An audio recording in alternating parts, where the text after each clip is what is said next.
DJ B-Boy Bibo para sa ating tuloy-tuloy na BB Time tungkol sa usaping kalungkutan.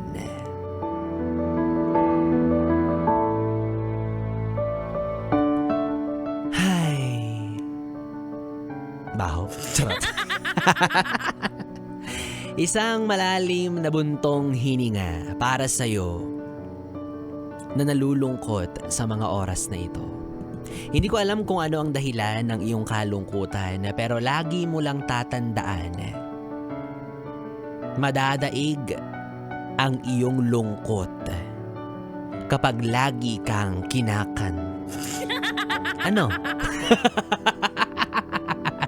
Madadaig ang iyong lungkot kapag lagi kang kinakantahan. Oh, talaga. Ang dali-dali lang, hindi mo pa nahulaan. Ano ba naman yan? O kaya kakantahan na lang kita. Joy to the world. Charot. Charot lang. Pinapasaya lang kita, pinapatawa lang kita kahit na mukha akong tanga. Ay nako, pero seriously para sa mga yes-pre natin.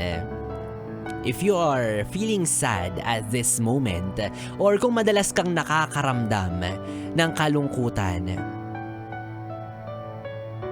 I hate to say this pero normal lang yan.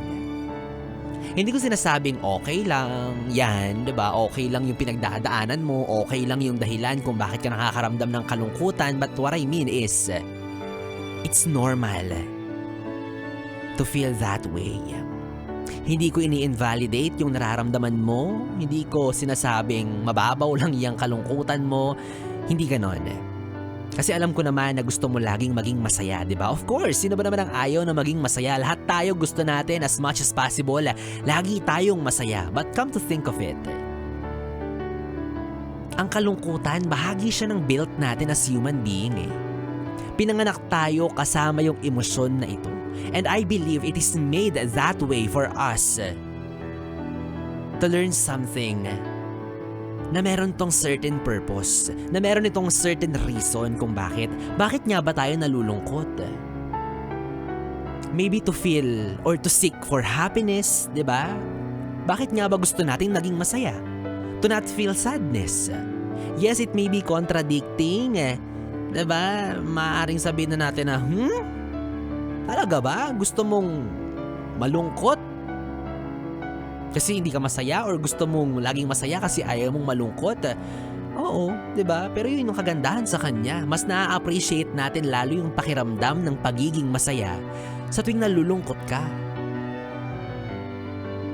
So maybe it's time for us to realize na ang kalungkutan ay hindi kalaban ng kasiyahan. It was made that way para balanse yung nararamdaman natin. Oo, nakakapagod maging malungkot, nakakatakot. Pero minsan, nakakapagod din naman laging maging masaya. Lalo na kapag alam mong may mga pinagdadaanan ka. Lalo na kapag alam mo naman talaga sa sarili mo na dinadaan mo lang ang lungkot mo sa pamamagitan ng tawa. Minsan nakakatakot maging sobrang masaya kasi alam mong baka sa dulo, iiyak ka. 'Di ba? And just to be clear mga yes friend, I am no expert, hindi po ako professional, daldalero lang po ako, oo. Pero, pag-usapan natin to sa pinakamababaw na paraan, no? Hindi ko alam kung paano nag-work ang emosyon ng isang tao. Inside Out na movie lang po ang pinanood ko. Oo, si joy, si sadness, si anger, yung mga ganyan, si disgust, sila lang yung mga kilala ko. Pero hindi ko alam kung paano sila nag-work, diba? Hindi ako professional, again, to reiterate. Pero somehow, gusto kong maunawaan mo na normal yung nararamdaman mo. Normal tong nararamdaman natin na kalungkutan. It may be painful and agonizing in some way. Kung pwede lang bukas hindi mo na siya maramdaman, tuluyan mo na siyang masolusyonan. Sana nga, diba? Kung pwede lang. Yun din yung gusto ko para sa'yo. Para sa ikabubuti at ikagagaan ng kalooban mo. Pero yun nga, ang realidad, sa buhay, may mga dahilan na mahirap man pakinggan, na mahirap man paniwalaan, pero kailangang tanggapin, kailangang harapin dahil yun ang katotohanan. Na minsan, siyang nagiging dahilan ng ating kalungkutan. Yet, kahit papano, mabuti na lang, masasabi natin na may emosyon tayong tinatawag na kalungkutan. 'Di ba? Na kapag hindi tayo okay, pwede mong maramdaman yung pagiging malungkot. 'Di ba? I mean, nadadivert yung attention mo sa bagay na naaangkop,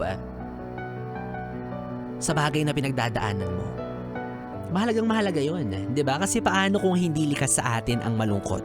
Paano kung hindi tayo nakakaramdam ng kalungkutan? Example, may pinagdadaanan tayo. Masaya pa rin tayo. Hindi natin na-acknowledge yung sorrow. Mahirap yun kasi by that time na punong-puno ka na, hindi mo na alam kung ano yung rason kung bakit ka nalulungkot. Kasi pinagkikibit-balikat mo lang siya palagi, lagi mo lang siyang pinagsasawalang bahala. Kumbaga manhid ka. Kahit sugatan ka na, hindi mo nararamdaman. Then eventually, kusa na lang susuko ang iyong katawan ng hindi mo namamalayan. Kaya again, yes friend, it is valid to feel sad.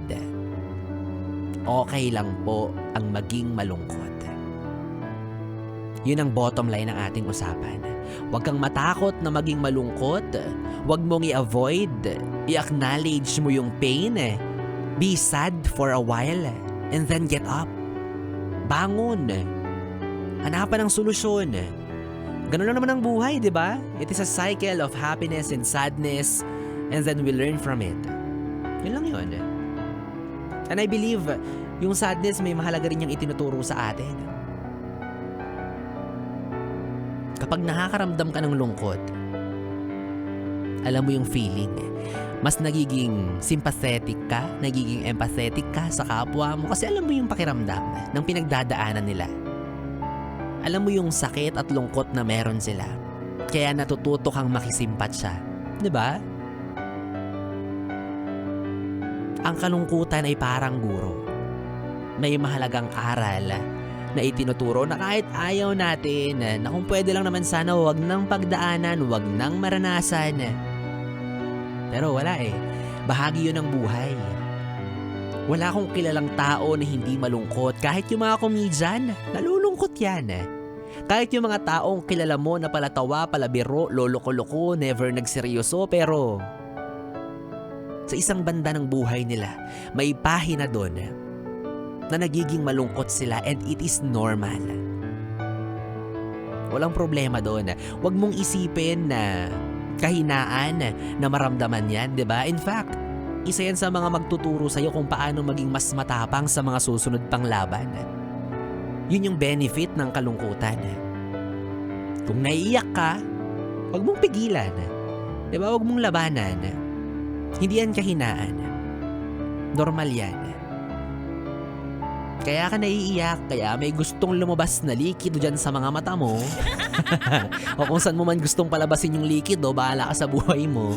Diba? It is because your body's telling you na you're sad. Yun yung default niya. Yun yung kailangan niyang gawin na huwag mong pigilan. Diba? At tandaan mo na nung pinanganak tayo sa mundo, yung iyak natin ang naging hudyat na buhay tayo. Yun ang naging simbolo ng buhay mo sa mundo. 'Di ba? So ngayon, na alam mo nang normal lang yan, mag-iiwan ako sa iyo ng isang kasabihan na hindi na baling malungkot. Wag lang mangitim ang kuyo ko. Charot. Charot lang. Kaya hindi tayo sineseryoso eh. Again, yes, friend, na hindi ko ini-invalidate yung nararamdaman mo. Disclaimer lang na hindi ko sinasabi na sabi ni Biboy Bibo, normal lang tong nararamdaman ko. Yes, normal yung nararamdaman mo. Pero hindi ko sinasabi na normal yung dahilan kung bakit mo, kung ano man yung iyong pinagdadaanan. Gets mo ako? Maintindihan mo sana ako, no? Ulitin mo na lang to. Oo, nasa YouTube naman namin to. Just in case hindi mo maintindihan ng todo, diba? Pwede mo i-replay itong mga sinabi ko sa YouTube channel namin, ha? Yes FM Manila. Oh, di ba nakapag-promote pa siya? Ay nako, well anyways mga yes friend, ikaw kung nalulungkot ka, bakit hindi na lang natin daanin sa pamimigay ng pera? Baka na yun na naman talaga ang solusyon, di ba? Kaya naman yes friend, ito na ang hinihintay mo, ang anunsyo kung sino nga ba ang mapalad maswerteng nanalo sa gabing ito para sa ating ACS! Pera, pera! Pera, pera lang yan! ACS! Pera, pera! Pera, pera lang yan! ACS! O diba, ganun lang ang shift ng mood. Ano ka ba? Lungkot-lungkutan, tapos ngayon ngiti-ngitian, tawa-tawanan. Kaya naman yes friend, itodo mo nang muli ang volume ng radyo mo dahil baka pangalan mo na ang babanggitin ko at para hindi ka na malungkot, diba? Para mapalitan ng ngiti ang pagmumukha mo. Kanina nga yes friend, ang hinahanap ko po ay ang tatlong letter P. Diba? Since sa letter P nagsisimula ang ating minamahal at pinagkakatiwala ang Pride Detergent, nag-iisip po tayo or naghahanap po ako ng tatlong P na lugar na matatagpuan sa Pilipinas. At eto nga, marami sa ating mga yes friend ang nakakuha naman ng tamang kasagutan. Pero syempre, kailangan kong mamili ng isa lang. Kung hindi, mag-aabono. Kung ako naman ang malulungkot, di ba? Kaya naman yes friend, huwag ka malungkot ha kung hindi ka nanalo. Pero eto na nga, maswerteng nanalo tong yes friend natin na to. Walang iba kundi si Mark Jolas Aquino. Congratulations! Sa'yo na ang tumataginting na 500 pesos. So, natawa lang ako. Pero tama yung mga sagot niya dito ha. Palawan, Pasay, Pasig City. Tama naman yung mga kasagutan niya. Pero natawa lang ako kasi dito sabi niya, hindi naman po kayo nangi-scam. Wow! Sa itsura kong to, nangi-scam ako. Hello! Wow!